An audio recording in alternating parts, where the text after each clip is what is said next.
కావున ఈ రోజున నీ కడవ, పాపపు కడవను దేవుని వద్ద వదలే. నీ చేతులతో చేసిన తప్పిదములను దేవుని వద్ద వదలే. నీ యవనములో చేసిన తప్పిదములను దేవుని వద్ద వదలే. ఈ స్త్రీ ఏం చేసింది? నాకు యేసుప్రభు అడిగాడు 18వ వచనం దగ్గరికి వెళ్తే సువార్తలో ఆవిడ అంటూ ఉన్నది, అయ్యా అమ్మా,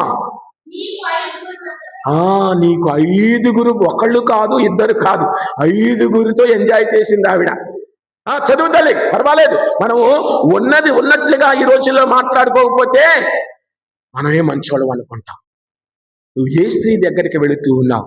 ఏ పురుషుడి దగ్గరికి వెళుతూ ఉన్నావు? నీ భర్తకు తెలియకుండా, నీ భార్యకు తెలియకుండా ఎంతమంది 2-3 ఇళ్ళు, చిన్నిళ్ళు, పెద్దిళ్ళు, ఇంకొక పెద్దిల్లులాగా పెట్టుకొని తెలియకుండా, ఒకరికి తెలియకుండా ఒకరికి మేనేజ్ చేస్తున్నావా? 60 రాగానే రోగాలన్నీ ఒక్కొక్కటి బయటకు వచ్చి నీ కుటుంబాన్ని, నిన్ను వీధిలోనికి తీసుకొని వస్తాయి.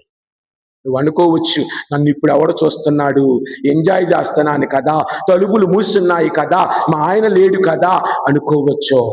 నీ తప్పులు. అక్కడ ఆ స్త్రీ ఏమంటూ ఉన్నది? ఆవిడ యథార్థము చెప్పింది. ఒక్క భర్తే భర్త, రెండో భర్త కాదు. భర్త చనిపోతే చేసుకోవటము వేరు, భార్య చనిపోతే చేసుకోవటము వేరు. భార్య బ్రతికుండగా, భర్త బ్రతికుండగా వేరొక పురుషుడి వైపు, వేరొక స్త్రీ వైపు చూచువాడు శాపగ్రస్తుడు.